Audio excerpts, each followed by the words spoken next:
Hadirin Bapak Ibu yang berbahagia, marilah kita ikuti ceramah agama oleh Profesor Dr. Ustadz Haji Abdul Somad LCMA dengan tema membumikan kitab kuning di era modern. Wa ilaihi falyatafaddal mashkura. Allahumma shalli ala Muhammad. Allahumma shalli ala Muhammad. Sallu ala Nabi Muhammad.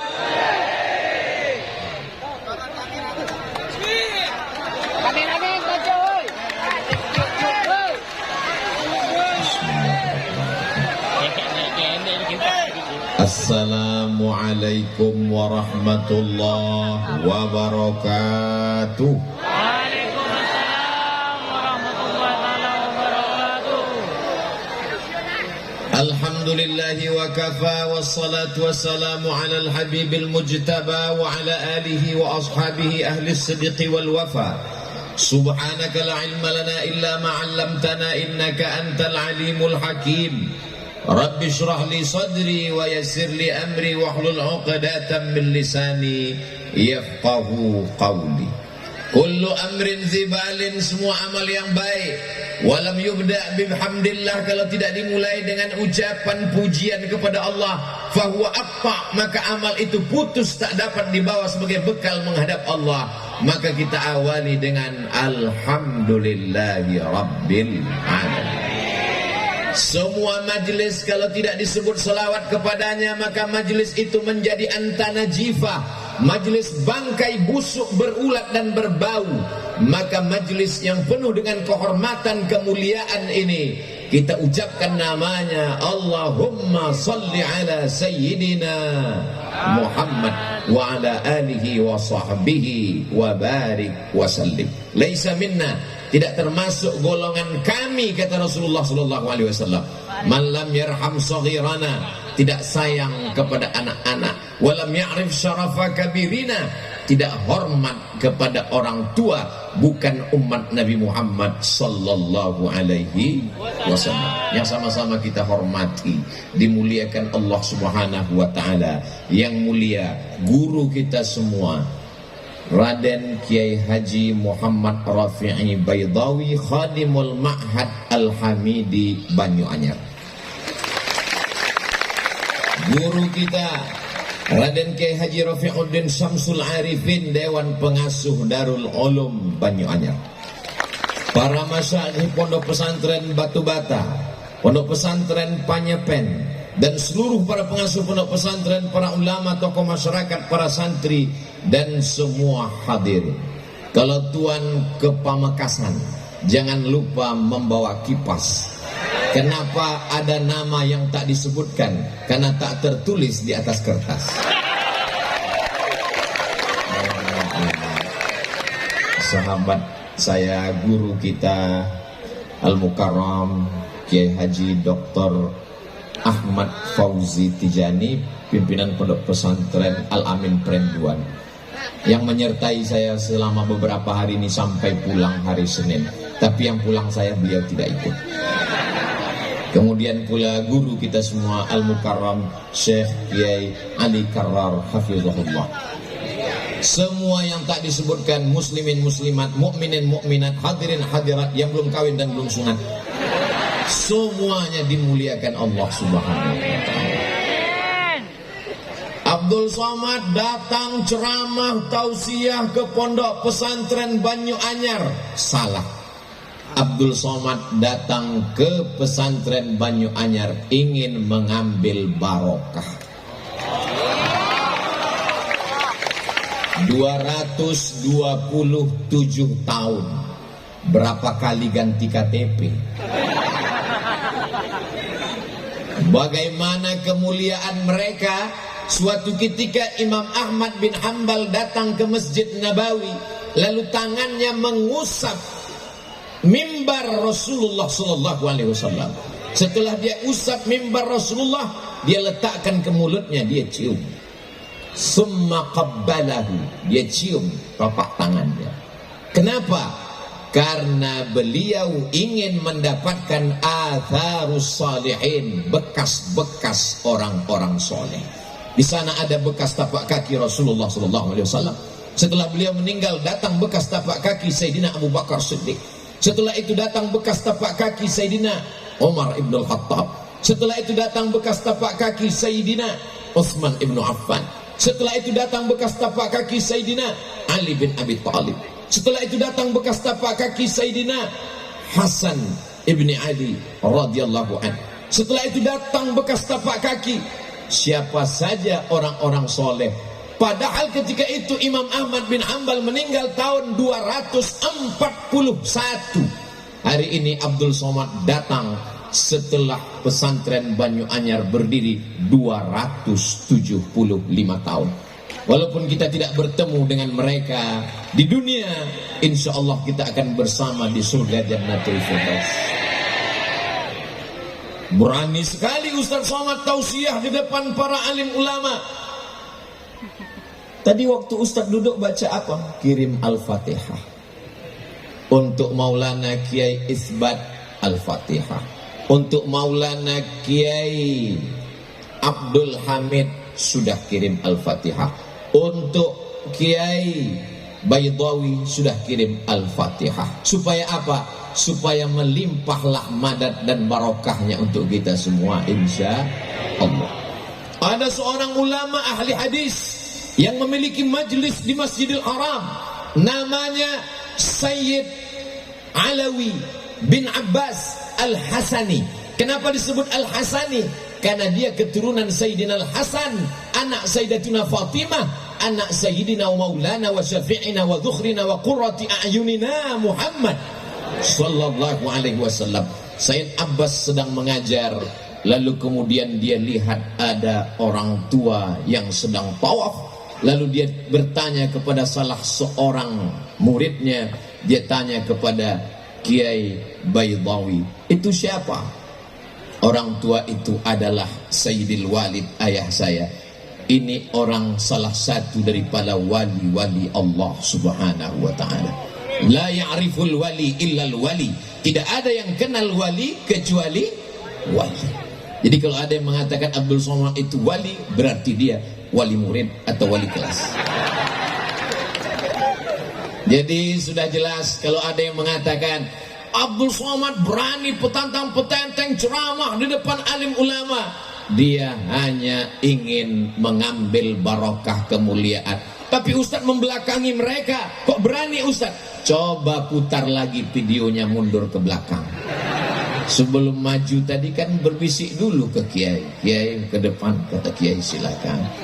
Tapi Kiai yang lain, saya sudah angkat tangan 10 jari, 11 dengan kepala. Saat mereka semuanya mengangguk, berarti let's go.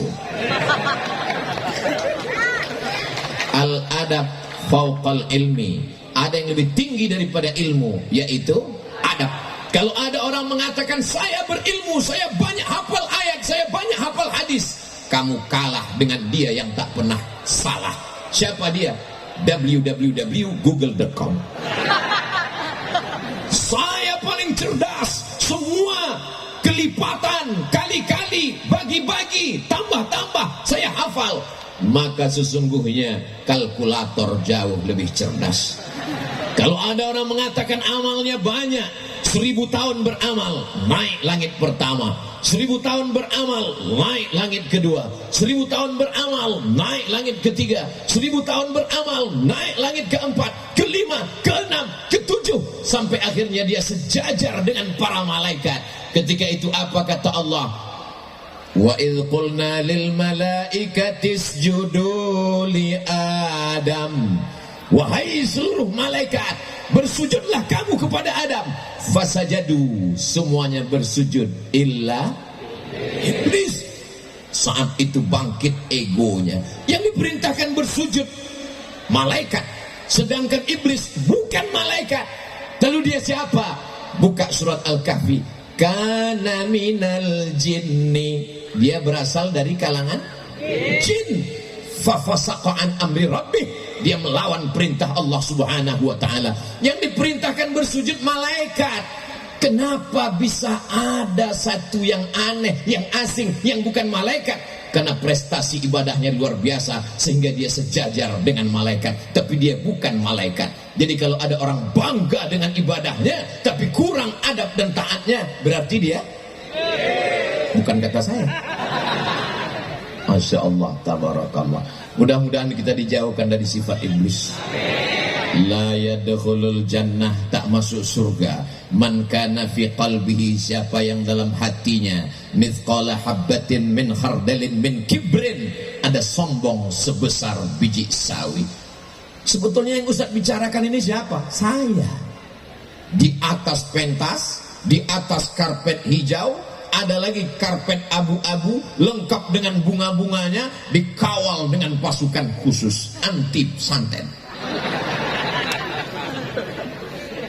Maka kalau kita tidak rendahkan diri kita di hadapan Allah, kita akan merasa lebih tinggi, lebih hebat, lebih mulia.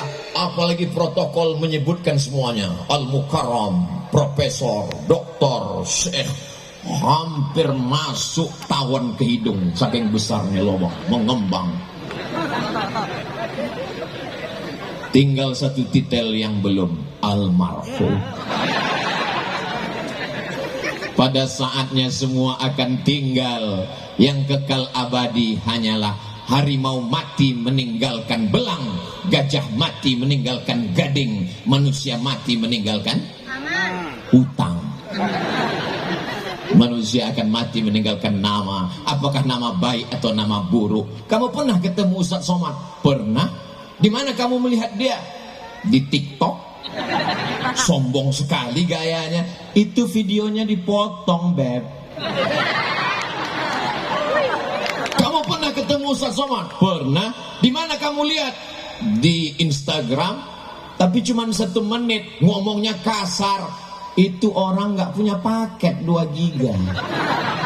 Kalau dia orang dari pesantren Banyu-Anyar, dia akan tonton dari awal sampai akhir. Judul videonya, mencari barokah di pesantren 227 tahun. Di mana bisa kami lihat Pak Ustadz? Channel Ustadz Abdul Somad Official. Subscribe, like, share, and comment. Saya paling takut ceramah kalau di hadapan kiai. Ini rasanya sekarang ini seperti peserta dacil, dai cilik menjelang malam Lailatul Qadar. Jadi nanti kalau ada, kenapa Ustaz selama tausiah itu ngelihatnya ke depan, ke kanan, ke kiri, nggak ada ngelihat ke belakang? Tahun bahannya hilang. Tema yang diberikan adalah bagaimana membumikan kitab kuning. Kitab kuning itu apa Pak Ustadz? Ya kitab yang warnanya kuning. Akhirnya ini anak pergi ke Mesir. Sampai di Mesir pergi ke toko-toko buku di dekat Masjid Al-Azhar, di dekat Masjid Kepala Sayyidina Al-Husain. Sampai di sana dia lihat ternyata kitabnya putih semua. Ternyata dicetak di Darul Fikri Beirut, kertasnya berwarna putih. Makna kitab kuning menurut istilah para alim ulama, guru-guru kita adalah disebut orang Arab dengan kutubut turas, kitab-kitab klasik yang ditulis ratusan bahkan ribuan tahun yang lalu. Saya kebetulan pernah kuliah di Malaysia, Universiti Kebangsaan Malaysia. Lalu kemudian karena kita orang Indonesia wajib mengambil satu mata kuliah, bahasa Melayu. Padahal saya orang Melayu, bukan Melayu yang lari itu. Saya ini dari Sumatera, orang Riau, Melayu. Pokoknya kamu orang Indonesia wajib ngambil mata kuliah bahasa Melayu. Nama dosennya Cik Rusdi. Kumisnya tebal. Lalu kemudian di suatu hari dia pun datang masuk kelas membawa manuskrip tulisan.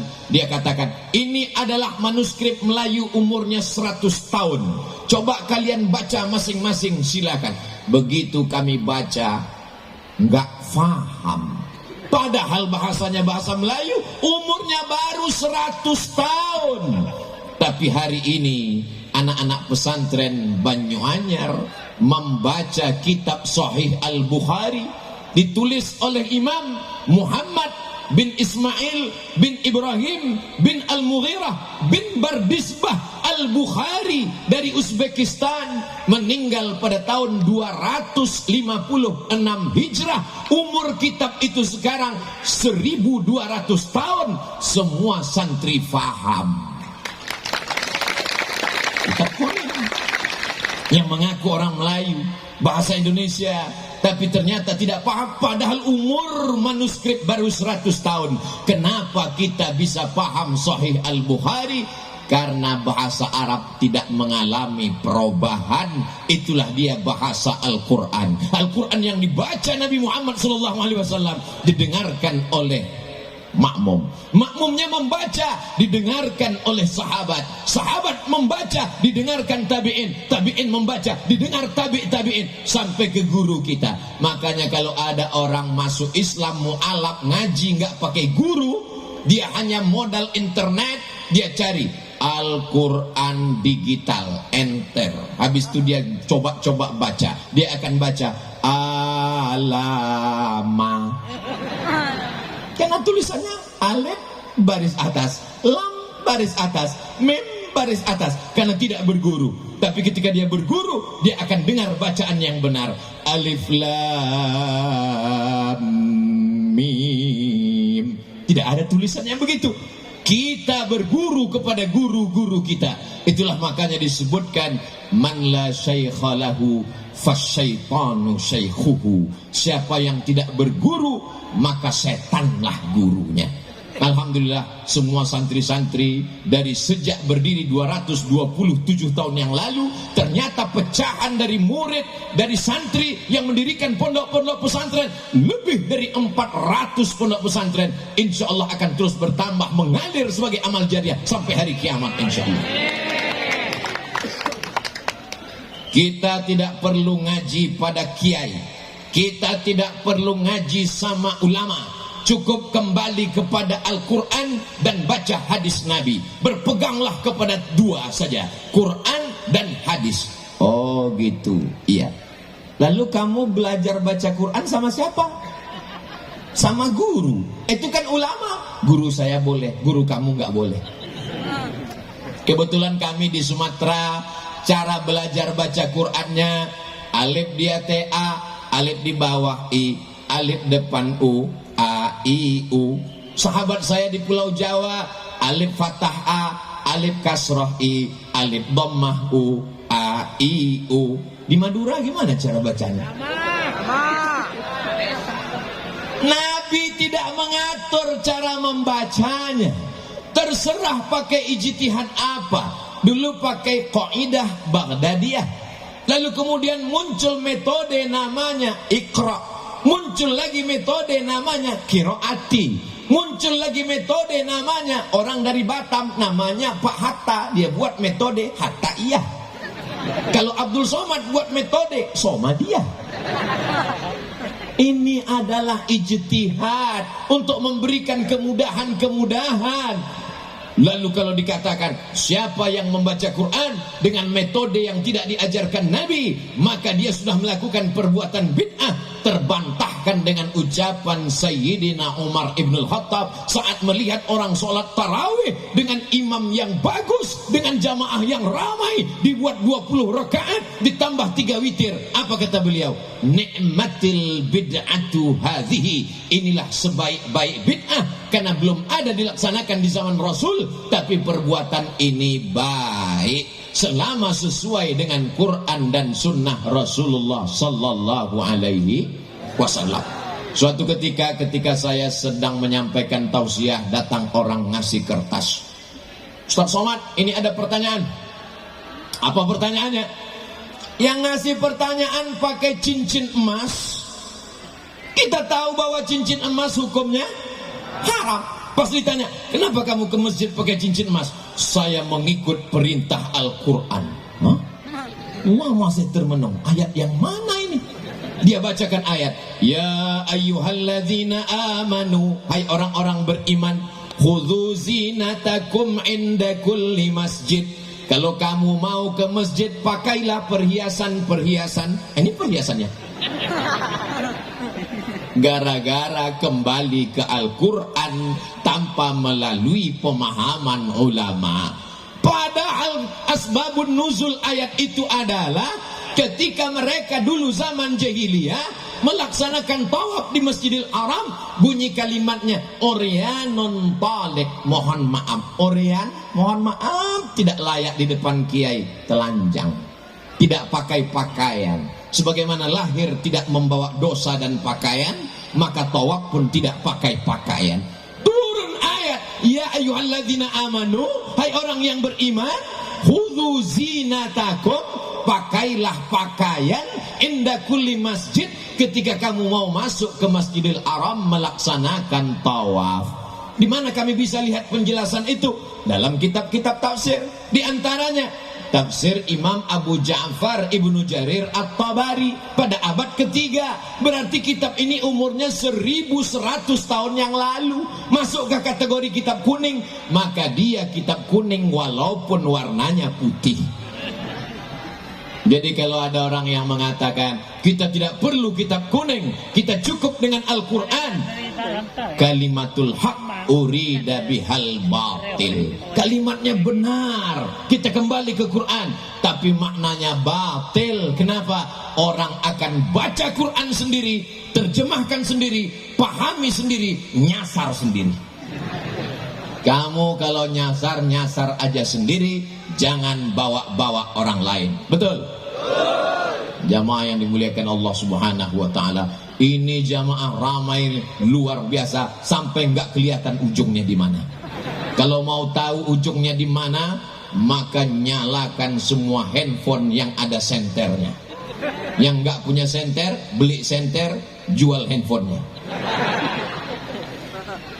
Maulaya salli wa sallim daiman abada ala habibika khairil khalqi kullihim Muhammadun sayyidul kaunaini wathaqalain wal fariqaini min arbin wa min ajami. Maulaya salli wa sallim daiman abada ala habibika khairil khalqi kullihim antal bulladhi turja syafa'atuhu likulli hawlim minal ahwali muqtahimi. Maulaya salli wa sallim daiman abada ala habibika khairil khalqi kullihim. Boleh dihidupkan lagi, takutnya nanti pulang miss call masuk, baterai habis. Apa tadi yang dibacakan Ustaz Somad itu? Solawat. Solawat dari siapa? Imam Al-Busiri. Dia tinggal di mana? Di sebuah kota bernama kota Alexandria yang didirikan oleh Alexander the Great. Kota itu 200 km dari Kairo. Kalau tidak percaya, ukur sendiri. Anak-anak kita ketika nanti akan pergi ke Makkah melaksanakan tawaf sa'i dan umrah, mudah-mudahan mampir ke Iskandaria berziarah ke makam Imam Al-Busiri. Seorang laki-laki yang tidak berdaya, lumpuh, tidak bisa menulis, tidak bisa berjalan, tidak bisa berbuat apa-apa, tapi dia berusaha keras untuk membuat untayan kata, memaksakan diri dengan ujung jarinya memuji Rasulullah sallallahu alaihi wasallam. Akhirnya dia tulislah syair begitu indah sampai akhirnya dia tertidur lelap karena lelah dan letih. Lalu kemudian dia lihat ada sesosok orang yang begitu ganteng dan sempurna bercahaya membawakan jubah burdah. Maka setelah dia terbangun dan tersadar, sembuh sehat walafiat, maka dia berilah judul syair itu bernama Syair Burdah, karena hadiah dari Rasulullah sallallahu alaihi wasallam. Sembuh dalam keadaan sehat walafiat. Begitu indahnya kisah Al-Burdah, tapi begitu diperlihatkan kepada orang, apa kata mereka? Ini adalah sholawat bid'ah, wa kullu bid'atin dhalalah wa kullu dhalalatin finnar. Karena tidak dibuat oleh Nabi Muhammad sallallahu alaihi wasallam. Kalau tidak dilakukan Nabi, maka berarti perbuatan itu bid'ah. Apakah pernah Nabi membaca Maulaya salli wa sallim? Apakah pernah Nabi membaca selawat burda? Tidak pernah. Kalau begitu maka perbuatan ini bid'ah. Wa kullu bid'atin dhalalah wa kullu dhalalatin finnar. Sorga yang seluas langit dan bumi isinya cuma 3 aja. Dia, istrinya, sama mertuanya. Berbahaya kalau kita tidak kembali kepada kitab kuning. Baca Sahih Bukhari, baca syarahnya yang ditulis oleh Al-Hafiz Ibnu Hajar Al-Asqalani, Fathul Bari namanya. Ditambah lagi Imam Al-Qastulani, ditambah lagi Imam Badruddin Al-Aini. Saya baca Sahih Muslim, Pak Ustaz, kamu nggak paham. Baca syarah penjelasannya, ditulis oleh Imam An-Nawawi dalam kitab Al-Minhaj, syarah Sahih Muslim Ibn Al-Hajjaj. Saya baca kitab Muwatta Malik, Pak Ustaz, kamu nggak ngerti. Nanti kamu akan katakan dalam kitab Muwatta Malik ini hadisnya dhaif semua, sanadnya putus semua, ini balaghat, ini munqati'at, ini maqtu'at. Padahal sesungguhnya sanad-sanadnya sudah disambungkan oleh Imam Ibnu Abdul Bar dalam kitab At-Tamhid lima fil Muwatta minal ma'ani wal asanid. Saya membaca kitab Sunan Tirmidzi, Pak Ustaz, baca syarahnya Tuhfatul Ahwadhi. Saya baca Sunan Abi Daud, Pak Ustaz, baca syarahnya Aunul Ma'bud dan syarah yang lain. Saya baca kitab Sunan Ibnu Majah, Pak Ustaz, baca syarahnya Hasyiah As-Sindi. Saya baca Musnad Ahmad bin Hanbal, Pak Ustaz, baca penjelasan ta'liqat wa syuruhat wa tahqiqat yang ditulis oleh para ulama. Semua penjelasan-penjelasan itu dalam kitab kuning, walaupun warnanya putih. Jadi pintu masuknya gimana, Pak Ustadz? Kita masuk hotel, ada kolam renang, ada tempat minum, ada tempat sarapan, ada kamar, ada tempat olahraga. Tapi satu kunci pintu masuknya adalah bahasa Arab. Dan bahasa Arab kuncinya adalah nahwu, saraf, balaghah, ma'ani, bayan. Insya Allah itulah yang dipelajari selama 227 tahun, selamat dari perpecahan, insya Allah. Jadi kalau umat ini mau selamat, tidak ada jalan lain. Selamat dari tabdi' membid'ahkan, selamat dari tafsik memfasikkan, selamat dari takfir mengkafirkan. Dia akan kembali kepada sunnah, dan sunnah itu adalah Quran, hadis. Tapi dia lupa satu lagi, al ulama warasatul anbiya. Kita kembali ke hadis. Hadis itu apa? Ma udhifa ila Nabi sallallahu alaihi wasallam min qaulin aw fi'lin aw taqririn aw sifati khalqiyatin wa khuluqiyatin min ba'di bi'satihi ila wafatihi sallallahu alaihi wasallam. Ucapan, perbuatan, ketetapan, sifat fisik, sifat bawaan sejak dia lahir, diangkat menjadi rasul sampai meninggal menghadap Allah Subhanahu wa taala. Kamu ketemu dengan Nabi? Enggak. Lalu dari mana kamu tahu sunnah? Dari Sahih Bukhari. Sahih Bukhari itu orang? Iya. Ulama? Iya. Kenapa kita ikut ulama? Tapi katanya langsung ke Quran dan sunnah? Oh iya ya. Imam Bukhari apa ketemu dengan Nabi? Tidak. Imam Bukhari meninggal tahun 256. Nabi meninggal tahun 11. Dari 256 ke 11 banyak. Jadi kalau begitu Imam Bukhari dapat hadis itu dari mana? Dari gurunya. Namanya siapa? Abdullah bin Maslamah. Abdullah bin Maslamah dapat dari siapa? Dari Imam Malik bin Anas. Malik bin Anas dapat dari siapa? Dari Abu Zinad. Abu Zinad dapat dari siapa? Dari Al-A'raj. Al-A'raj dapat dari siapa? Dari Abu Hurairah. Abu Hurairah dapat dari siapa? Dari Nabi. Bersambung sanadnya. Kalau putus di atas namanya mu'allaq. Kalau putus di bawah, di atas namanya mursal, hilang sahabat. Kalau hilang sanadnya dari penulis kitab ke atas namanya mu'allaq. Kalau putusnya berurut-urutan namanya mu'dal. Kalau putusnya tidak di atas, tidak di bawah, tidak di tengah, namanya munqati. 2 SKS 16 tatap muka. Potong tatap muka pertama, potong mid semester, potong UAS, ujian akhir semester. Apakah mungkin belajar hadis tafsir dalam 16 tatap muka? Sementara mereka belajar Imam Malik Apa kata Imam Malik? Aradtu kitabi hadza ala sab'ina min fuqaha'il Madinah. Aku bacakan kitabku ini kepada 70 ahli fikih kota Madinah. Kulluhum wata'uni fasammaituhu muwatta'a. Semuanya setuju dengan isi kitab Muwatta, maka aku sebut kitab ini Muwatta. Kitab hadis tertua yang dicetak saat ini, meninggal tahun 179 Hijrah.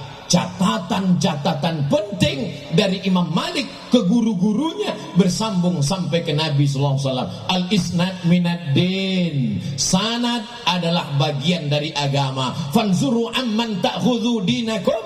Perhatikan kamu ambil sanad ilmu kamu dari siapa. Orang sekarang kalau ditanya, kamu belajar dari siapa? Dari guru saya. Siapa guru kamu? Syekh YouTube. Nama lengkapnya siapa? Tabayatubu. YouTube. Belajar di YouTube nggak apa-apa kalau gurunya ada. Sebenarnya jamaah yang hadir hari ini, mereka cuma memastikan apakah Abdul Somad itu ada. Tadi di rumah Kiai ketemu dengan beberapa adik-adik, ketemu, ini Abdul Somad yang selalu kulihat di YouTube. Memangnya ada orang di YouTube itu nggak ada di alam nyata? Ada. Anak saya selalu ngelihat dia, saya selalu ngelihat dia. Pas saya datang ke kampungnya dia nggak ada. Siapa itu? Upin Ipin. Memangnya ada di YouTube itu yang suaranya ada, orangnya nggak ada? Ada. Suaranya ada, tapi orangnya nggak ada.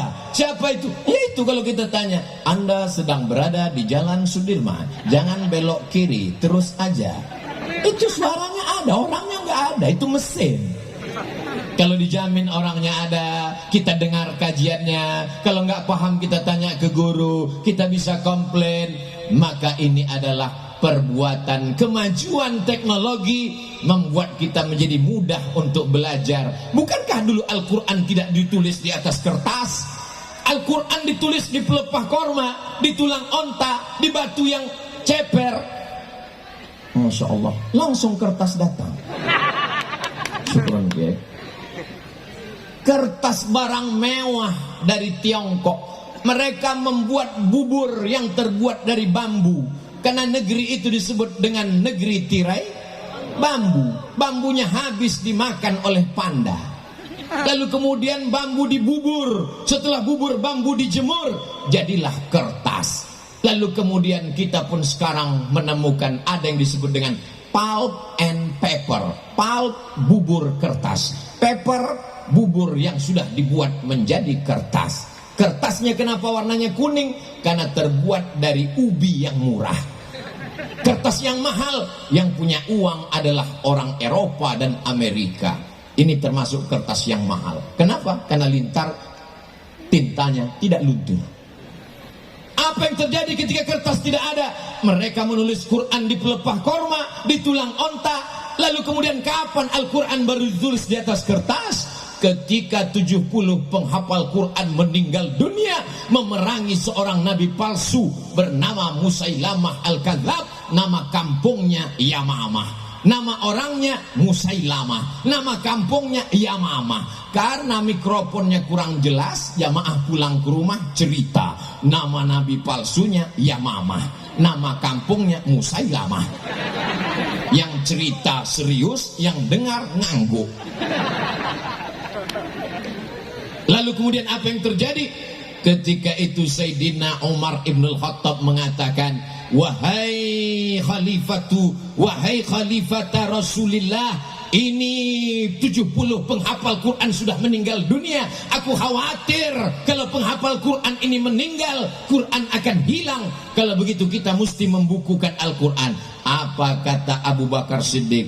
Aku takut membukukan Al-Quran karena Nabi tidak pernah melakukannya, Nabi tidak pernah memerintahkannya. Sampai Allah melembutkan hati Abu Bakar Siddiq, akhirnya dia setuju karena khawatir Quran akan hilang. Maka disusunlah tim penulisan Al-Quran yang diketuai oleh Sayyidina Zaid bin Thabit sebagai sekretaris, Ubay bin Ka'ab salah seorang imam pada masa sholat tarawih yang dibuat oleh Umar Ibnul Khattab. Anak-anak muda yang gagah perkasa. Siapa Zaid bin Sabit? Zaid bin Sabit adalah penterjemah Rasulullah yang berkata, ta'allamtuha wa hadaqtuha. Saya mempelajari bahasa Yahudi selama nisfa syahrin, setengah bulan. Zaid bin Sabit cerdas. Ketika Nabi hidup dia penterjemah. Umurnya lebih kurang 15 tahun. Anak umur 15 tahun sekarang kelas 1 SMA tidak masuk kelas karena online. Kecuali di pondok pesantren dia tetap belajar full sampai hari ini. Banyak yang nanya ke saya, kenapa orang di pesantren tetap belajar Pak Ustadz? Karena Covid tidak mau masuk pesantren. Tapi bukan berarti anak yang tidak pesantren berarti Covid. Kenapa mereka tidak mau masuk pesantren Pak Ustadz? Karena takut disuruh menghafal Alfiyah Ibnu Malik beserta syarahnya, syarah Ibnu Aqil. Pintu untuk masuk ke kitab-kitab kuning ini adalah bahasa. Diawali dari yang paling kecil, disusun ulama dari ujung dunia, tempat tenggelamnya matahari. Orang Arab menyebutnya Maghrib karena tempat tenggelam matahari. Sebelum Christopher Columbus menemukan benua Amerika, orang menganggap itulah tepian dunia. Negeri itu disebut dengan Maghribi, sekarang disebut dengan Maroko. Saya belajar di Maroko 2 tahun. Lalu kemudian setelah pulang ditanya, Ustaz dulu kuliah di mana? Maroko. Dekat dengan Merauke Pak Ustaz. Salah seorang ulama besar bernama Imam Al-Ajurrumiyah menuliskan dengan tinta emas syair-syair mutun nazam supaya mudah dihafal. Setelah itu kemudian dilanjutkanlah anak-anak belajar Al-Kawakibud Durriyah, mereka belajar Imriti, mereka belajar Alfiyah, dibacakan syarahnya, akhirnya mereka pun bisa membaca kitab. Enaknya anak SMP sekarang datang, kamu di mana? Pesantren. Kampungan. Anak pesantrennya sabar, dia nanya dengan lembut, kamu di mana? Sekolah umum. Belajar agama sekali sebulan. Pelajaran intinya apa? Fisika, kimia, biologi, matematika, bahasa Inggris. Wow, amazing. Kamu di pesantren pelajarannya apa? Catat baik-baik ya. Iya, nahwu, sharaf, balaghah, ma'ani, mantik, bayan, fikih, qawaidul fikih, usul fikih, hadis, mustalah hadis, rijalul hadis, tajwid, arud qawafi, tafsir, ulumul Quran. Stop, enough. Pesantren ini berat guys, biar aku aja.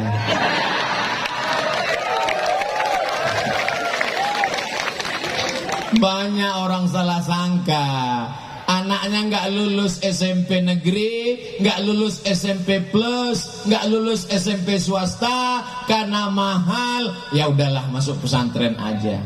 Belum masuk pesantren aja udah error. Ditambah pelajarannya begitu banyak, hang. Cari anakmu yang paling jenius, cari anakmu yang paling pintar, cari anakmu yang paling tajam otaknya, masukkan dia ke pesantren. Tamat pesantren, dia akan menjadi Imam Al-Bukhari, dia akan menjadi Imam Asy-Syafi'i, dia akan menjadi Imam Al-Asy'ari, dia akan menjadi Imam As-Suyuti. Apa kata Imam Jalaluddin Abdurrahman As-Suyuti? Hafiztu mi'atai alfa hadis, aku hafal 200.000 hadis. Law wajadtu aksara min dzalika la hafiztuha. Kalau aku dapat lebih dari itu, aku akan hafal juga. Ini banyak orang sekarang begitu enaknya ngomong. Imam Syafi'i manusia, saya manusia. Imam Syafi'i makan, saya makan. Imam Syafi'i nikah, saya lebih banyak. Imam Syafi'i itu tidur, saya juga tidur.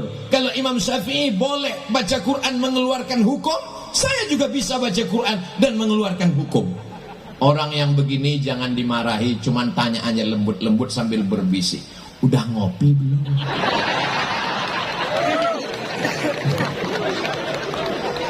Imam Syafi'i kalau dia pulang dari masjid ke rumah, dia ambil kapas, dia sumbat telinganya.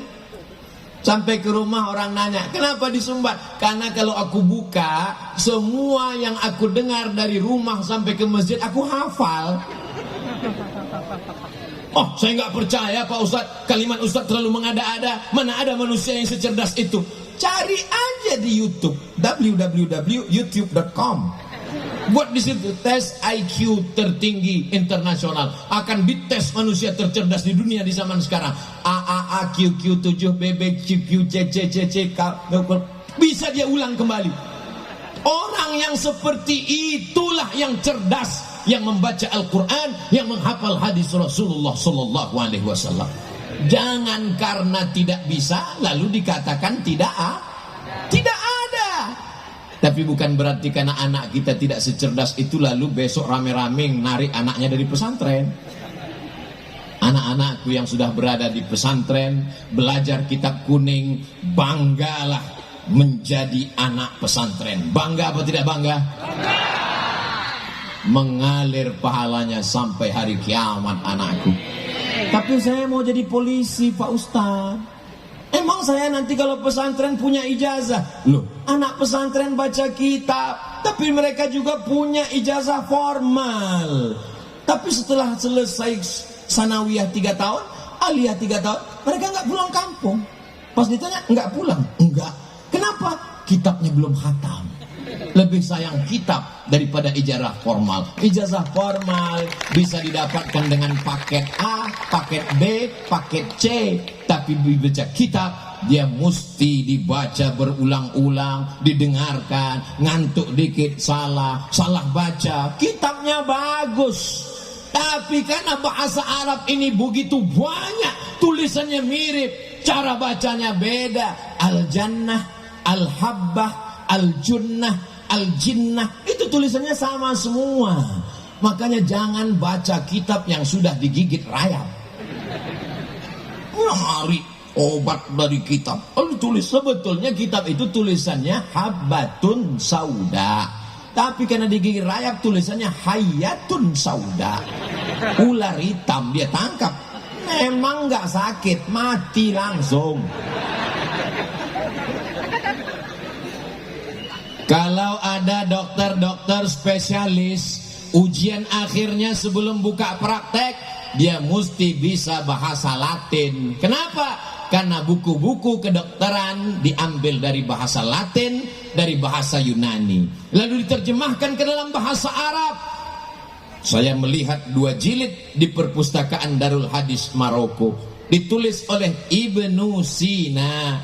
Tapi karena orang bule, orang barat susah baca Ibnu Sina, mereka baca Avicenna. Lalu kemudian apa yang terjadi? Setelah itu mereka terjemahkan. Judul bukunya Al-Qanun Fit-Tib, Al-Qanun, undang-undang Fit-Tib kedokteran, diterjemahkan ke dalam bahasa Inggris, The Canon of Medicine. Jadi anak-anak kita amat sangat bisa.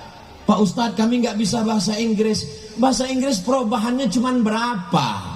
Go, going, gone, when. Cuma 4. Tapi zahaba, zahabu, zahabat, zahabata, zahabna, zahabta, zahabtuma, zahabtum, zahabti, zahabtuma, zahabtuma, zahabti, zahabna. Itu baru fi'il madhi, belum fi'il mudhari'nya, belum lagi amarnya, belum lagi nahinya, belum lagi masdarnya, belum lagi isim fa'ilnya, belum lagi isim maf'ulnya. Jadi kalau ada orang mengeluh bahasa Inggris ini berat ya, karena kamu belum bahasa Arab guys. Sekarang orang kalau belajar bahasa Arab dia katakan, oh bahasa Arab ketinggalan zaman. Apa tuh bahasa Arab? Bahasa Inggris hebat, hebat. Sekarang dipakai dunia global internasional. Kenapa dunia internasional pakai bahasa Inggris? Bukan karena bahasa Inggris hebat, karena negara di dunia paling banyak dijajah oleh Inggris. Mudah-mudahan ceramah ini nggak diterjemahkan ke bahasa Inggris. Kalau diterjemahkan sampai ke kedutaan Inggris, nggak masuk saya ke Inggris.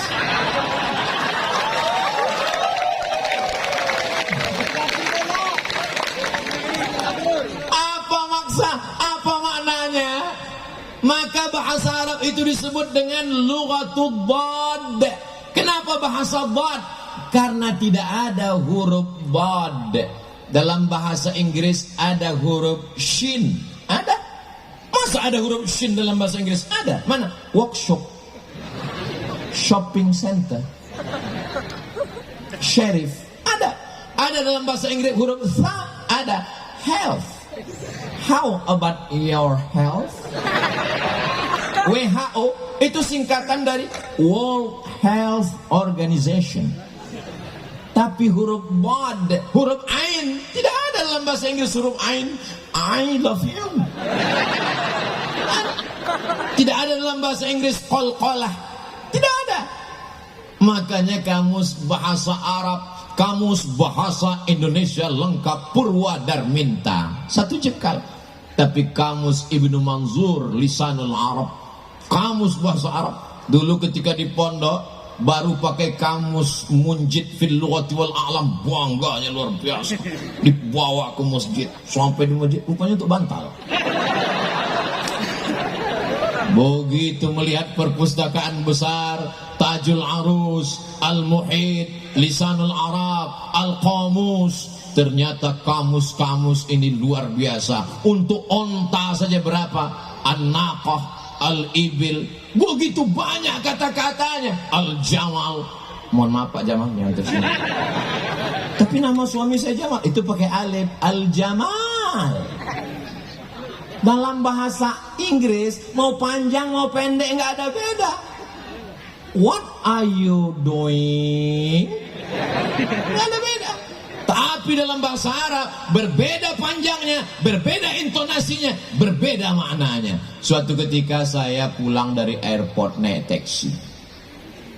Lalu kemudian kawan saya nanya ke super taksi, "Ya sawa, enta arif tarik?" "La, ana la arif." Gara-gara alifnya dia pasang tarik, padahal yang betul mestinya dia tanya, "Enta arif tarik? Kamu tahu jalan nggak?" Gara-gara alifnya dia pasang di tengah, akhirnya supir bilang, "Enta arif tarik?" "La, ana mus arif tarik." Tarik nama orang. Beda panjang pendek. Aina tadhhabu ya akhi? Ilal matar. Matar hujan. Mestinya pakai alif. Ilal matar. Tapi tidak selamanya juga mesti ketat seperti baca tajwid. Kalau tanwin ketemu dengan waw, mesti idgham, dimasukkan ke dalam. Akhirnya dia baca. Begitu kita datang ke rumah dia, ahlan wa sahlan. Itu hanya dalam bahasa Arab. Kebetulan saya punya teman, saya punya kawan. Dulu waktu latihan bahasa Arab mau ke Mesir dia baca ahlan wa sahlan. Sekarang sudah doktor. Nama nggak boleh disebut, menjaga kode etik jurnalistik. Setiap saya ketemu sama dia, doktor jurusan bahasa Arab. Kalau ketemu sama dia, ahlan wa sahlan. Saudara yang dimuliakan Allah Subhanahu wa taala. Dulu sebelum ke Mesir saya sempat 1 tahun di jurusan bahasa Arab, Fakultas Tarbiyah di Institut Agama Islam Negeri Sultan Syarif Qasim. Salah satu dosennya merupakan mahasiswa pertama Ma'had Khartum lil Lughatil Arabiyyah li ghairin natiqina biha di Sudan. Kenapa Bapak ke sana, Pak? Karena di sana bahasa Arab. Gimana belajar waktu di sana, Pak? Saya sampai di sana, kata dia, belajar lagi mengucapkan huruf-huruf. Masa S2 belajar huruf lagi? Ternyata penyebutan huruf kita salah, kata dia. Lalu saya penasaran, salahnya di mana? Kami di kelas dikasih kapas, 1 orang 1 kapas. Disuruh nyebut huruf fa. Semua disebut huruf fa. Pa. Siapa yang hurufnya keluar duluan, lalu kemudian kapasnya terbang, salah. Lalu saya tanya, yang benar gimana Ustaz? Kapasnya terbang duluan, hurufnya keluar dengan nada yang lembut. Sampai sehalus itu, sampai sedetail itu. dari mulai makharijul hurufnya sampai intonasinya, sampai idgham, ikhfa, gunnah, qalqalah bila gunnahnya. Makanya kalau kita dengar qari membaca Al-Quran, di mana dia memainkan suara sehingga masuk irama bayati, soba, bayati, soba, sika, jaharka, ras. Ketika pada idgham, ketika pada gunnah, disitulah dia akan masukkan min qablikum. Bukan berarti saya tahu bunyi itu tadi hanya untuk menyenangkan hati saya, walaupun suaranya tidak begitu. Tidak boleh melantunkan ayat-ayat Al-Quran dengan irama-irama. Karena melantunkan, memasukkan irama ke dalam ayat Al-Quran adalah perbuatan yang terlarang. Oh gitu ya? Iya. Sekarang kita dengar Imam Masjidil Haram. Alhamdulillahi Rabbil Alamin, Ar-Rahmanir Rahim, Maliki Yaumiddin. Itu ada iramanya enggak? Ada. Gimana baca Al-Fatihah enggak pakai irama? Alhamdulillah Rabbil Alamin, Ar-Rahmanir Rahim, Maliki Yaumiddin. Siapa bilang enggak ada iramanya? Azan enggak boleh panjang-panjang. Loh, azan di Saudi Arabia, Allah panjang. Azan nggak pakai irama gimana bunyinya? Allahu Akbar, Allahu Akbar. Itu yang muazinnya Babin Kamtibmas.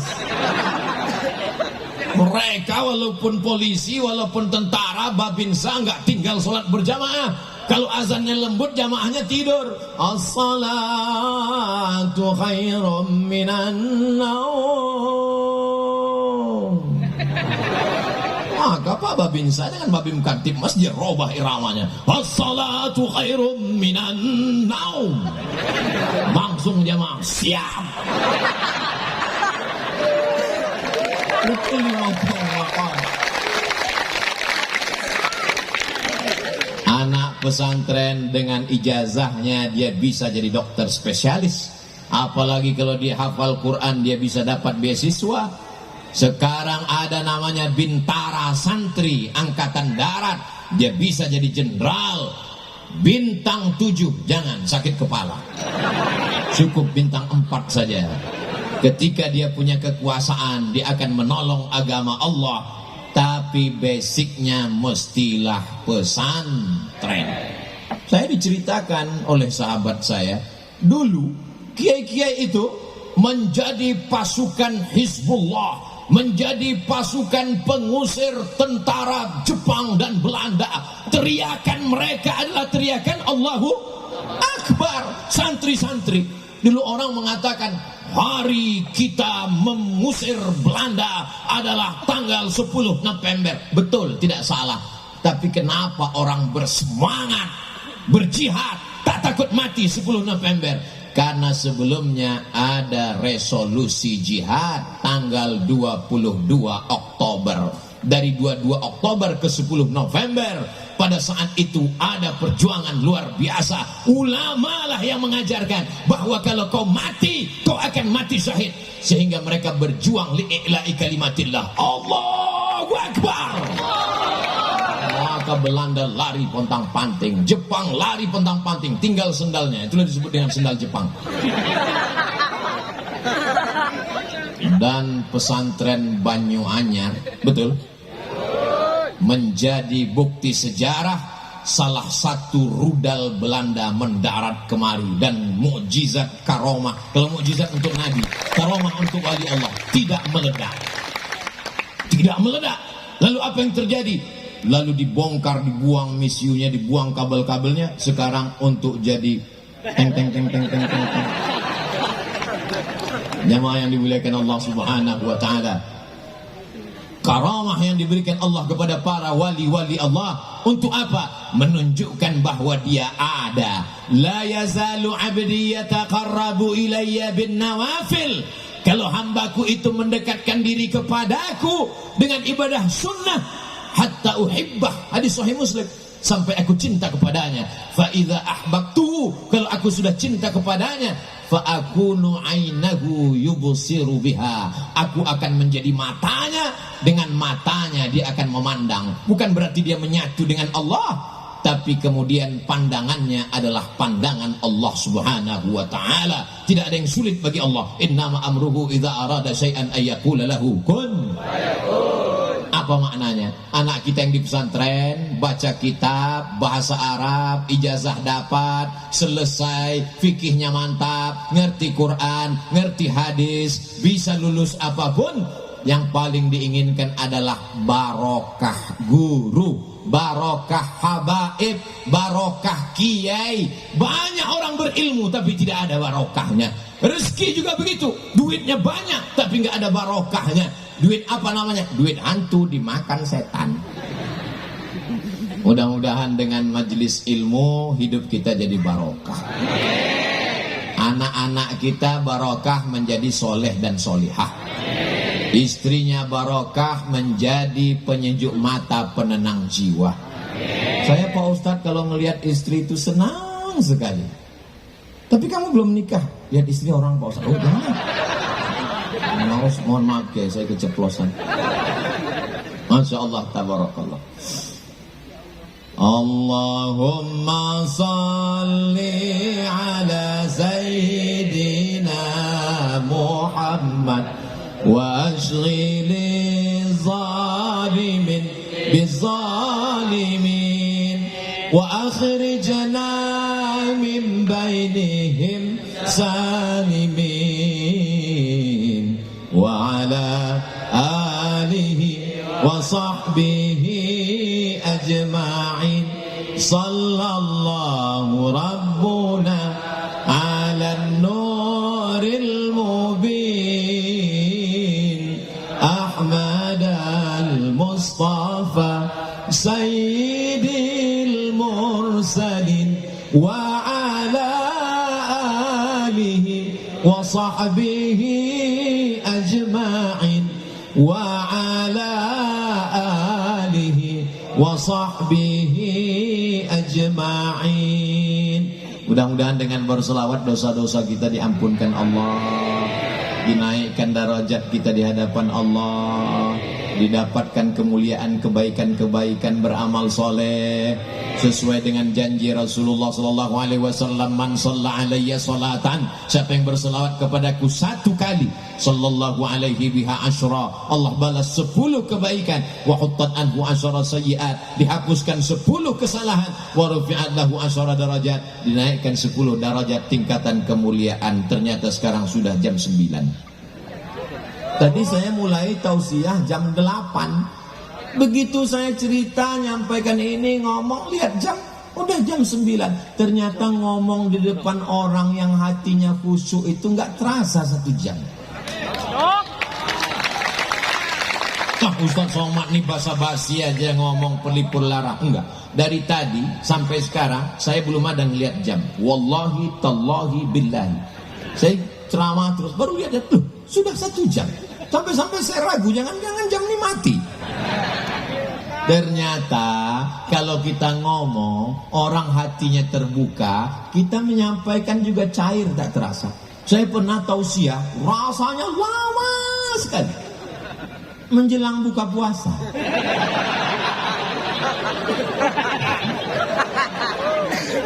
Tapi memang tadi bacaan Fatihahnya banyak sekali. Untuk Kiai Isbat Al-Fatihah, untuk Kiai Abdul Hamid Al-Fatihah, untuk Kiai Baydawi Al-Fatihah, untuk Mbah Khalil Bangkalan Al-Fatihah, untuk para habaib, para ulama Al-Fatihah. Kenapa? Tidak ada tempat kita bersandar kecuali kepada loh, Ustaz katanya kepada Allah. Kenapa mesti kepada tadi hamba Allah itu? Oke. Suatu ketika Khalid bin Walid kehilangan pecinya. Peci saya mana? Peci saya mana? Peci saya mana? Lalu kemudian sahabat mengatakan, peci kan banyak jual di pasar. Kenapa sibuk nyari peci? Bukan pecinya. Di dalam peci itu ada rambut Rasulullah sallallahu alaihi wasallam. Pertanyaannya, kenapa enggak langsung aja ke Allah? Kenapa melalui rambut Rasulullah? Asma binti Abi Bakar, kalau anaknya sakit, dia ambil qirbah. Qirbah adalah kulit kambing, tempat air minum. Karena waktu itu belum ada lagi tempat air minum canggih seperti sekarang. Kulit kambing dijahit, setelah itu diisi air, lalu kemudian bekas minum Rasulullah SAW itu dituangkan air, diminumkan kepada anaknya. Kenapa nggak langsung aja kepada Allah? Ya Allah, sehatkan anakku, nggak perlu pakai qirbah ini. Bid'ah wa kullu bid'atin dhalalah wa kullu dhalatin finnar. Ketika Nabi Yakub menangisi anaknya Yusuf, Nabi Ibrahim alaihissalam punya anak namanya Ishak. Ishak punya anak laki-laki namanya Yakub. Yakub punya anak laki-laki namanya Yusuf. Yusuf punya saudara namanya Yahuza. Keturunan Yahuza disebut dengan Yahudi. Jangan diterjemahkan, nanti saya nggak bisa masuk ke Palestina. Ketika Nabi Yakub tidak bisa melihat karena menangis setiap pagi, petang, siang dan malam, kehilangan seorang anak buah hati belayan jiwa. Bagaimana cara Nabi Yusuf supaya ayahnya ini bisa melihat? Dia kirimkan bajunya. Idhab biqamisi hadha, pergilah kamu membawa bajuku ini, bawa ke ayahku. Kenapa? Nanti kalau sudah baju ini sampai ya'ti basira, dia akan bisa melihat. Kenapa Nabi Yusuf enggak berdoa aja, ya Allah bukakan mata bapakku? Dan bapaknya juga Nabi. Kenapa Nabi Yakub enggak? Kenapa mesti pakai baju Yusuf? Bukankah karena baju itu dulu pandangannya hilang? Karena baju itu dilumuri dengan darah kambing, lalu dikatakan inilah baju Yusuf. Padahal itu adalah damun kadzib, darah bohong, darah dusta. Sebagaimana dulu baju itu menghilangkan pandangannya, sekarang Allah ingin menunjukkan mukjizatnya. Ketika baju itu datang sampai, apa kata Nabi Yakub? Inni la ajidu riha Yusuf, aku mencium bau semerbak anakku Yusuf. Ternyata bau manusia nggak sama. Setelah diteliti sekarang, ternyata bukan cuma cap jempol yang tak sama. Seorang ibu yang membesarkan anaknya, buah hati belayan jiwanya, 9 bulan 10 hari dia kandung. Di Pulau Madura ngandung masih 9 bulan 10 hari. Alhamdulillah. Di tempat lain sudah ekspres. Dia susukan 2 tahun lamanya, dia tahu bau anaknya, dia dapat mencium. Inilah ajidu riha Yusuf. Ketika baju Yusuf datang dia cium, lalu kemudian terbuka matanya. Kenapa tidak langsung berdoa kepada Allah? Melalui wasilah orang-orang soleh.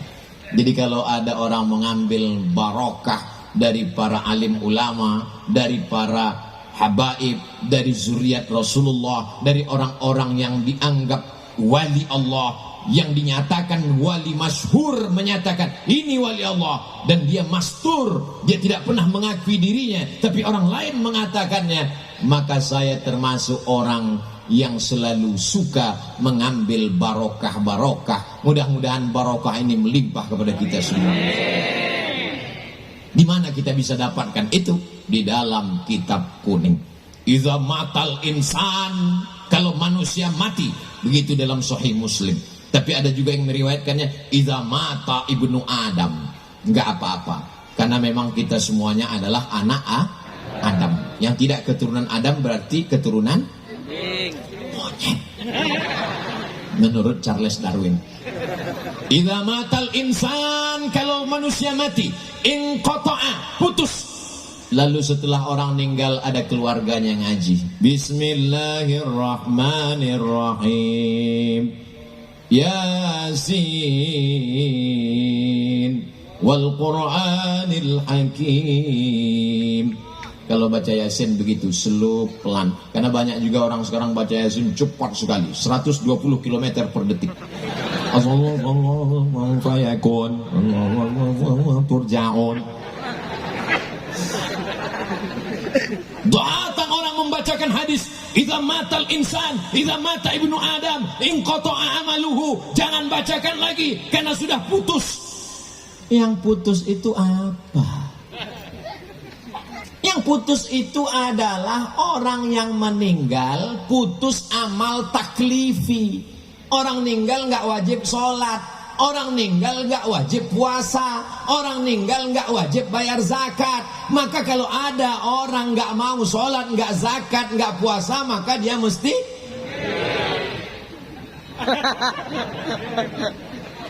apakah orang yang sudah meninggal itu tidak beramal?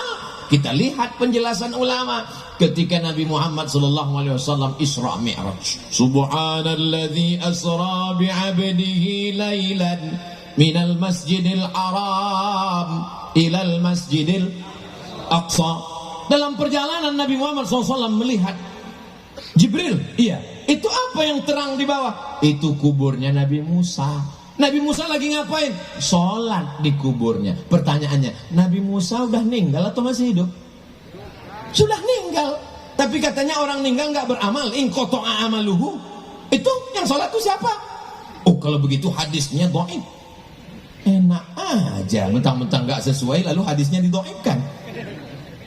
Lalu Nabi pun sampai ke Masjidil Aqsa. Ditambatkannya burak. Setelah itu dia sholat. Dan di belakangnya ada Nabi Ibrahim. Nabi Ibrahim jadi makmum. Di belakangnya ada Nabi Musa. Nabi Musa jadi makmum. Di belakangnya ada Nabi Nuh. Nabi Nuh jadi makmum. Pertanyaannya, Nabi-Nabi itu masih hidup apa udah meninggal? Sudah meninggal, kok sholat? Tapi katanya orang sudah meninggal putus. Maka kata ulama, di antaranya Syekh Yusuf dalam kitab Al-Mawsu'ah Al-Yusufiyah fi Adillatis Sufiyah, yang putus itu adalah amal taklifi.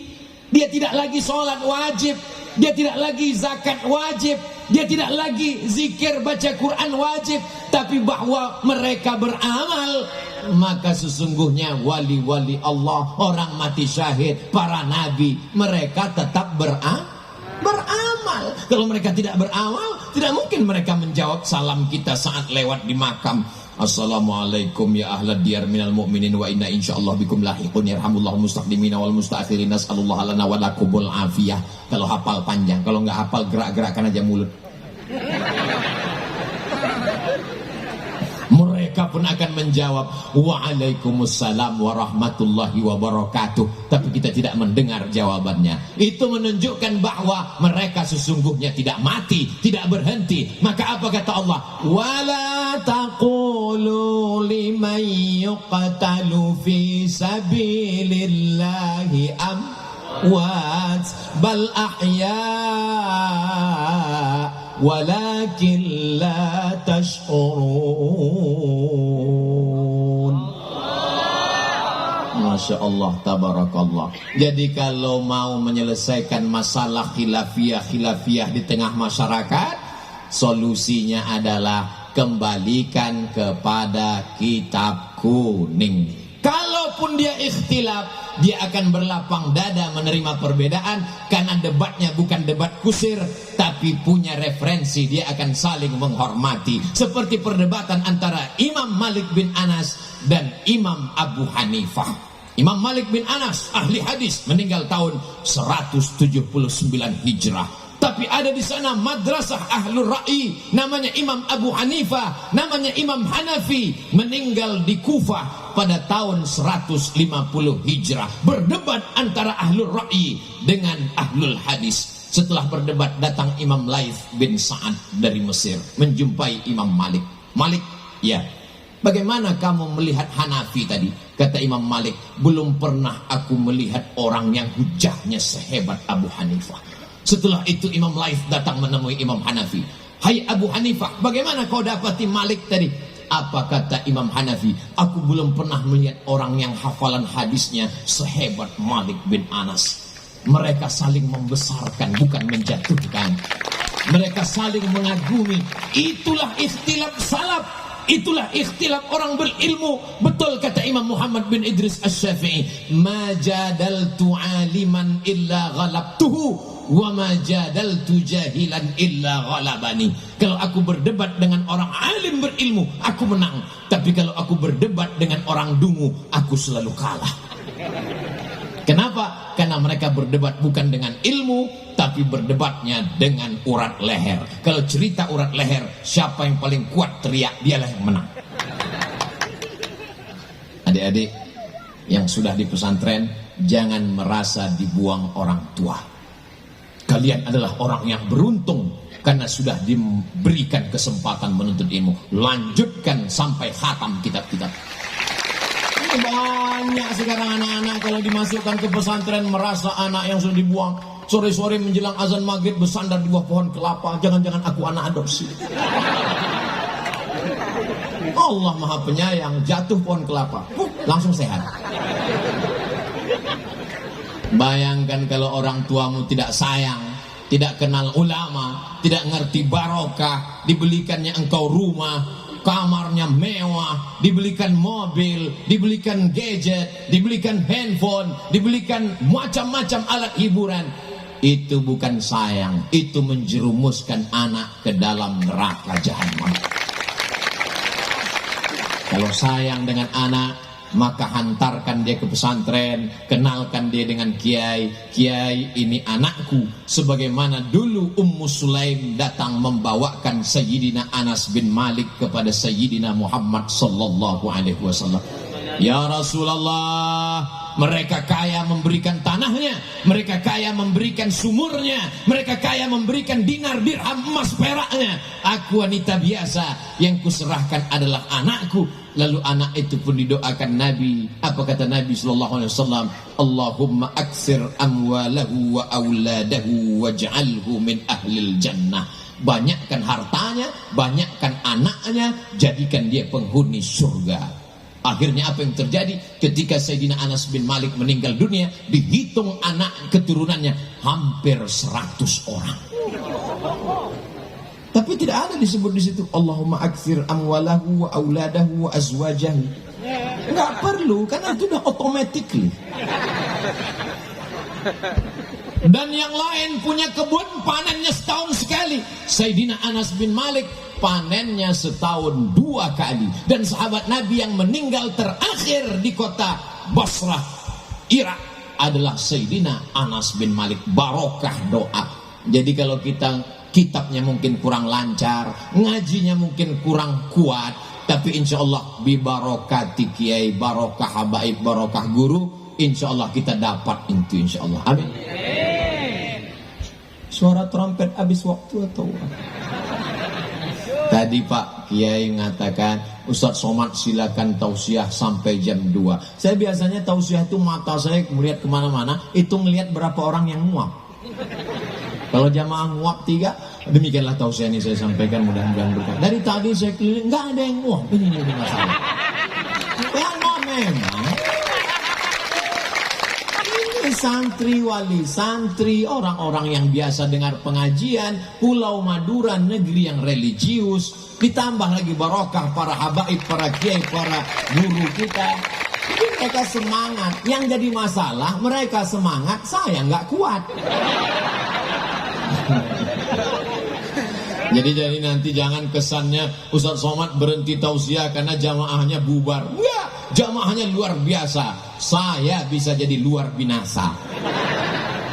Jamaah yang dimuliakan Allah Subhanahu wa taala. Satu-satunya solusi supaya kita tidak berpecah belah adalah kembali kepada sunnah Rasulullah sallallahu alaihi wasallam. Betul apa enggak betul? Betul. Siapa yang bilang kembali kepada sunnah akan membuat perpecahan? Mari kita kembali kepada hadis Nabi Muhammad sallallahu alaihi wasallam. Akhirnya kembali kepada hadis. Baca hadis. Apa yang terjadi? Ihtajama orang yang berbekam maka batal puasanya. Dalam satu hadis, aftaral hajim wal mahjum. Hajim yang membekam, mahjum yang dibekam, aftara, maka puasanya batal. Hadisnya sahih. Baca hadis satu lagi. Ihtajama Rasulullah sallallahu alaihi wasallam wa huwa shaim. Nabi ketika sedang puasa dia berbekam. Hadis satu lagi mengatakan batal puasa orang yang berbekam. Hadis yang ini mengatakan Nabi sedang berpuasa berbekam. Kira-kira dua hadis ini maknanya satu, kontradiktif, ikhtilaf. Jadi kalau ada orang mengatakan Ini kita ikhtilaf karena tidak kembali kepada hadis. Kalau kita kembali kepada hadis tidak ada ikhtilaf. Hadisnya aja ikhtilaf, gimana enggak ikhtilaf? Ikhtilaf itu hilang bukan kembali kepada hadis, tapi kembali kepada penjelasan ulama. Tapi begitu ulama menjelaskan, hilang ikhtilafnya. Di mana bisa ikhtilafnya hilang Pak Ustaz? Hadisnya jelas mengatakan orang yang berpuasa itu batal kalau dia berbekam. Hadis ini mengatakan Nabi Muhammad berbekam sedang berpuasa, berarti puasanya nggak batal. Gimana ceritanya? Ternyata hadis yang mengatakan Nabi berbekam ketika berpuasa adalah hadis yang terakhir. Maka hadis yang awal tadi statusnya adalah mansuh. Maka itulah dikenal dalam ilmu usul fikih bernama istilah nasakh. Nasakh yang menghapus nasikh, yang dihapus adalah mansuh.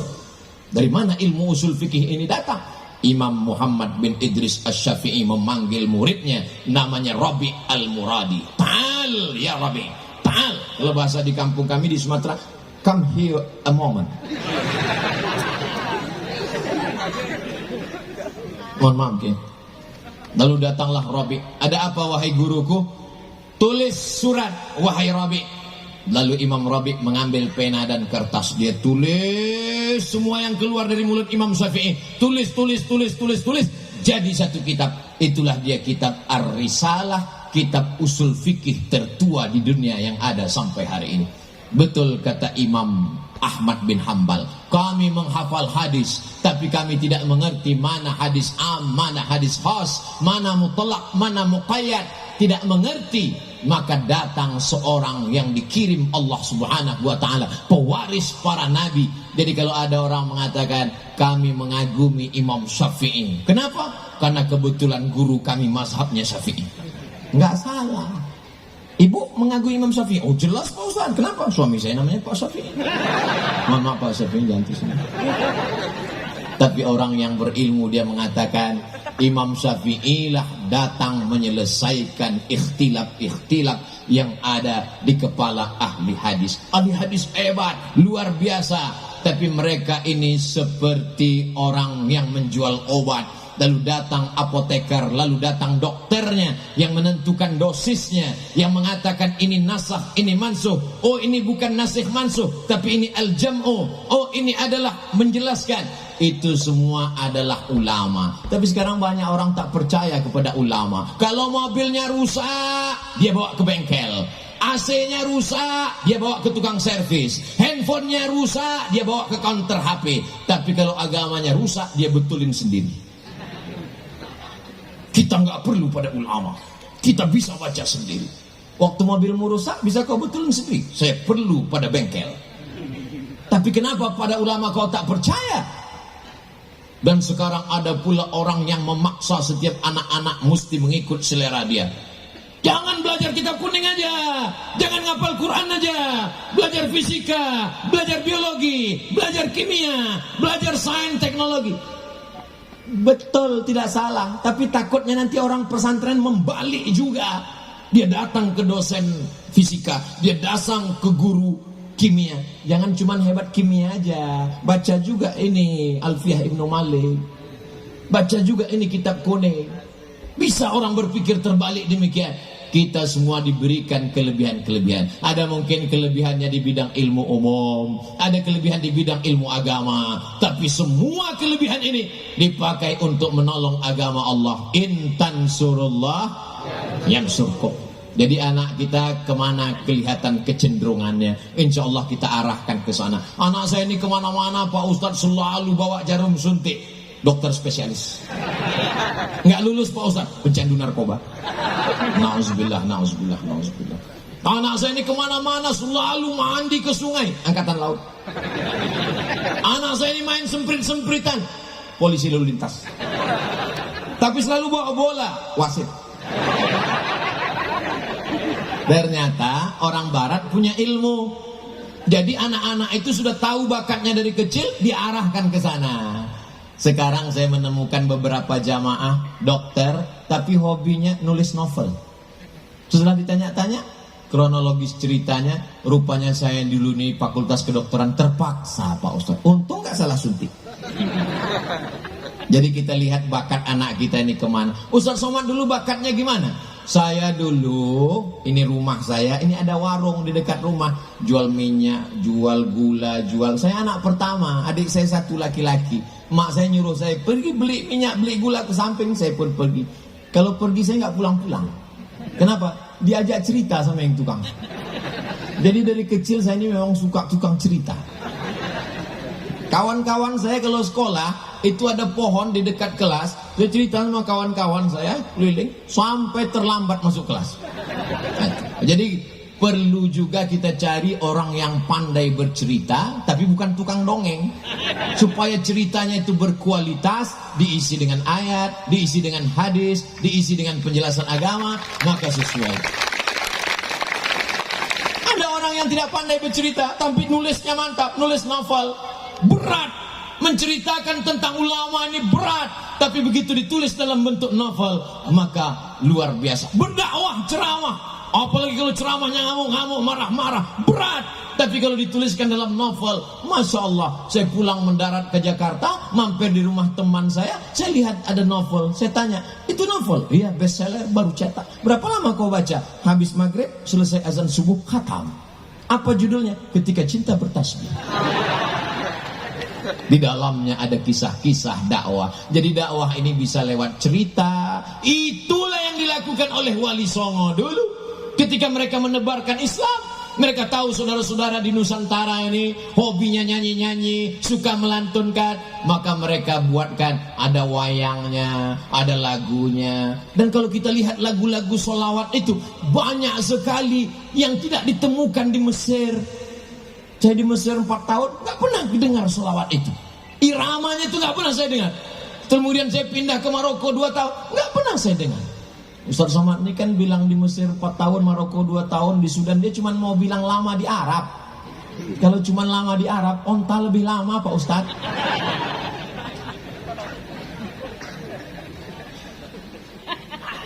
Salatullah, salamullah ala Taha Rasulillah.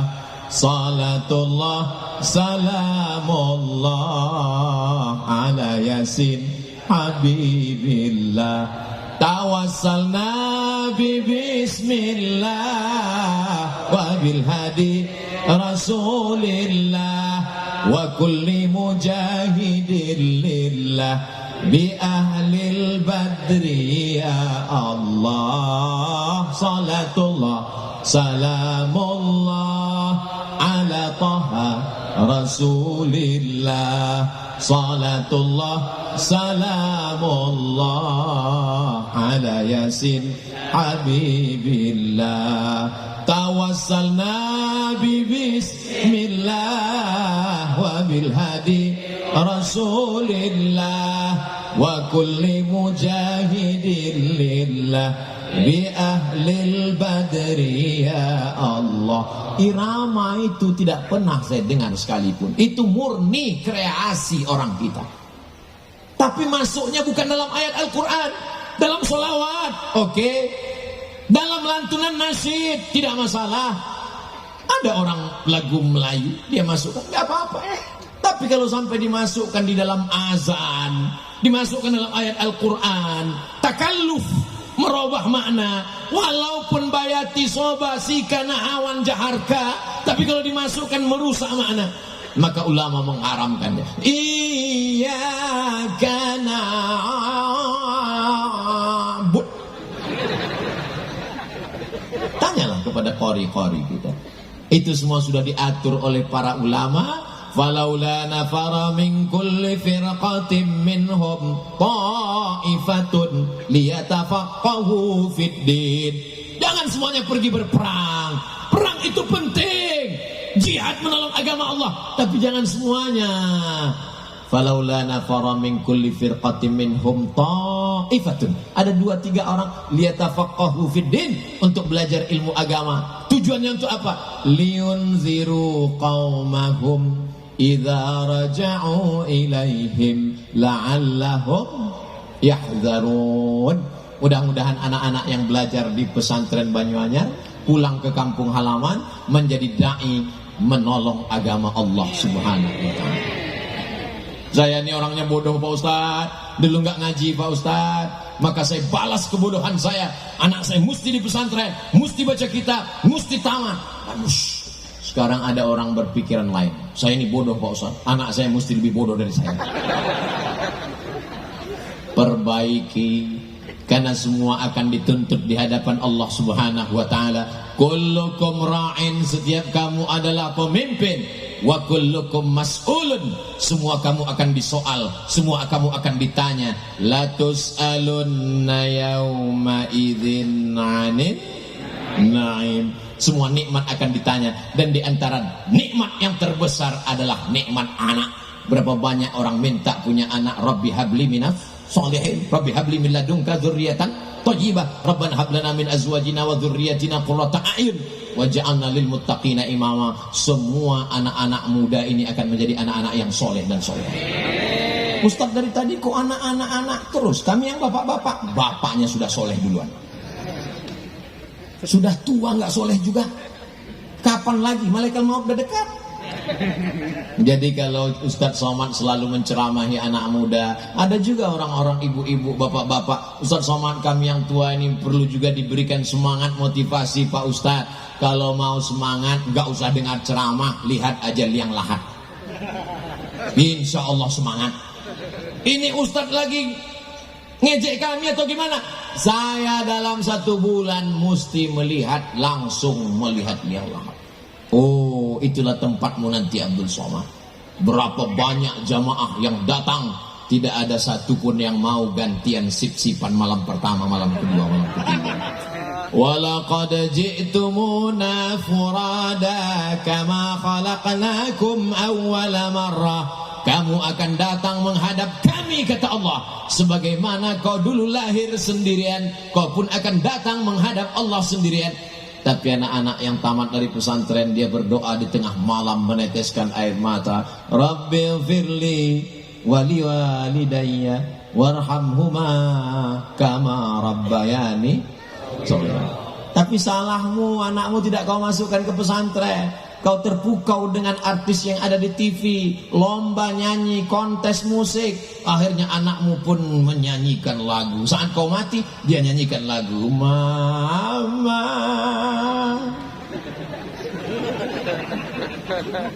Yang lalu tak dapat diulang kembali, menetes air mata darah untuk menyesal. Lan tarji'al ayyamul lati malat, yang lalu tak akan dapat terulang. Anak saya udah besar semua Pak Ustadz, gimana mau masuk pesantren? Cucu saya pun udah besar juga semua Pak Ustadz. Tunggu cucunya nikah, punya anak. Janjikan dalam hati, anakku mesti sekolah agama. Kami begitu dulu. Kamu mesti sekolah agama. Nanti tamat pondok terserah mau kemana. Habis ini terserah. Sebelum berangkat ke Mesir, ibu saya bertanya, kamu mau kuliah atau mau nikah? Saya mau kuliah, terbang sejauh mata memandang, akan kucarikan duitnya. Orang tua mesti memberikan pilihan. Datang jamaah ngadu ke saya, Ustaz Somad, anak saya ini bingung, saya tanya mau kuliah, nggak mau, tapi sampai sekarang nggak jelas. Tolong nasihati Pak Ustadz. Saya bilang saya nggak bisa ngasih nasihat. Tolong jumpai sekali aja Pak Ustadz. Oke, besok habis sholat Jumat kita ketemu. Begitu habis sholat Jumat ketemu, saya pakai jurus ibu saya 20 tahun yang lalu. Saya tanya, mau nikah apa mau kawin? Mau nikah apa mau kuliah? Mau kuliah Pak Ustadz. Kuliah jurusan apa? Saya mau ambil politeknik. Hah? Ini anaknya mau? Sama saya selama ini nggak mau. Masalah komunikasi aja. Insya Allah anak-anak kita ini diajak dialog dengan baik. Kamu mesti masuk pesantren nak. Pesantren itu enak. Nanti kamu insya Allah bisa baca kitab. Kamu akan selamat dunia akhirat. Kamu akan membahagiakan aku alam barzakh terang benderang sejauh mata memandang. Kapan kau berbakti pada orang tua? Aku gak mau di pesantren. Nanti kau aku titipkan ke panti asuhan. Ayah mau. Oh, Pak Ustadz meneror anak. Tidak, bawa dia jalan-jalan ke pondok pesantren, melihat. Jangan dilepas anak dengan tangisan. Ini banyak ibu-ibu bapak-bapak melepas anak pondok pesantren, melihat kasurnya tipis, melihat dapur ngantri panjang. Kamu beruntung punya ibu dan ayah seperti kami yang mampu menyekolahkan, pergi kau ke lampu merah di kota-kota besar, anak-anak berdagang tisu malah dieksploitasi untuk mencari kekayaan oleh preman-preman, anak-anak yang tak berdaya, tapi kau mampu disekolahkan, maka bangkitkan semangatnya. Kau mesti sekolah sini sampai sekolah formalnya tamat, hatamkan kitab, ngaji dengan kiai, berkhidmah dengan ulama, pulang kau jangan jadi anak soleh. Kalau mau nangis nanti udah agak 5 kilo dari Banyuanyar, udah jauh baru nangis. Nangislah di tengah malam mengadu kepada Allah. Bacakan Al-Fatihah, bertawassul kepada Rasulullah dengan bersalawat. Lembutkan hati anakku, jadikan dia anak yang berbakti kepada agama, nusa dan bangsa. Doa ibu mustajab, menembus pintu-pintu langit. Saya nggak bisa bahasa Arab Pak Ustaz. Nggak usah pakai bahasa Arab, pakai bahasa apa saja. Allah Ta'ala maha tahu. Allah ya dzal jalali wal ikram ya fa'alul lima yurid ya man qada amran innama yaqulu lahu kun fayakun. Seorang jamaah, anak saya ini pakai narkoba Pak Ustaz, dikasih tahu nggak takut, ditangkap polisi takut, sebentar keluar pakai lagi. Akhirnya gimana? Akhirnya Pak Ustaz, saya ambil air zam-zam 1 jerigen, saya bawa tawaf 7 putaran, doanya nggak ganti-ganti. Berhenti narkoba, berhenti narkoba, berhenti narkoba, berhenti narkoba, berhenti narkoba, berhenti narkoba, berhenti narkoba, berhenti narkoba. Pulang dari umroh dipanggil anaknya, sini minum ini air zam-zam, mandikan. Kalau kau nggak berhenti juga, habis sudah usahaku. Berhenti. Doa ibu luar biasa. Mudah-mudahan anak-anak kita menjadi anak yang terselamatkan dari narkoba, selamat dari LGBT, selamat dari sekuler, selamat dari liberal, selamat dari ateis, selamat dari khawarij, selamat dari murji'ah, selamat dari syiah, selamat dari fitnah khalqil Quran, selamat dari agnostik. Dalam akidah ahlus sunnah awal jamaah Imam Abul Hasan al-Ash'ari, fikihnya dalam mazhab Imam Muhammad bin Idris Asy-Syafi'i, dan tasawufnya dalam jalur Imam Junaid al-Baghdadi, Imam Abu Hamid al-Ghazali. Amin ya rabbal alamin. Ila hadratin Nabi Mustafa Muhammadin sallallahu alaihi wasallam wa alihi thayyibin at-tahirin wa ashabil mayamin wan nabiyyin was-siddiqin wasyuhada was-salihin wal malaikatil muqarrabin wal ulama'il amilin wal awliya'is salihin wa masyayikhina akhussu bidzikri al-muassisi ma'ahad Banyuanyar. Al-Fatihah. أعوذ بالله من الشيطان الرجيم بسم الله الرحمن الرحيم الحمد لله رب العالمين الرحمن الرحيم مالك يوم الدين إياك نعبد وإياك نستعين اهدنا الصراط المستقيم صراط الذين أنعمت عليهم غير المغضوب عليهم ولا الضالين آمين اللهم صل على سيدنا محمد وعلى آل سيدنا محمد. السلام عليك يا رسول الله، السلام عليك يا نبي الله، السلام عليك يا خير خلق الله. اللهم إنا نتوسل إليك بحق نبيك محمد صلى الله عليه وسلم وبسر الفاتحة أن تيسر لنا أمورنا وتقضي حاجاتنا وتبلغ مقاصدنا وتغفر لنا ما مضى. يا أكرم الأكرمين أكرمنا ولا تهنا واعطنا ولا تحرمنا.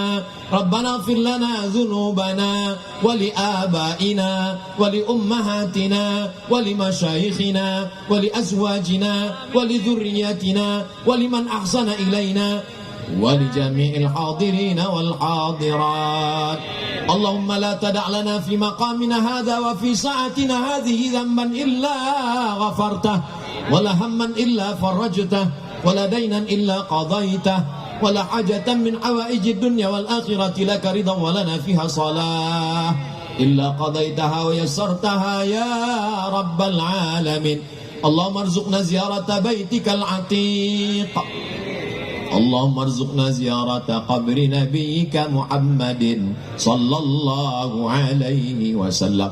اللهم إنا نعوذ بك من علم لا ينفع ومن قلب لا يخشع ومن نفس لا تشبع ومن دعاء لا يسمع اللهم ادفع عنا الغلاء والوباء والفحشاء والربا والزنا والمنكر والسيوف المختلفة والشدائد والمحن ما ظهر منها وما بطن من بلدنا هذا خاصة ومن بلدان المسلمين عامة. اللهم إنا نسألك سلامة في الدين وعافية في الجسد وزيادة في العلم وبركة في الرزق وتوبة قبل الموت ورحمة عند الموت ومغفرة بعد الموت.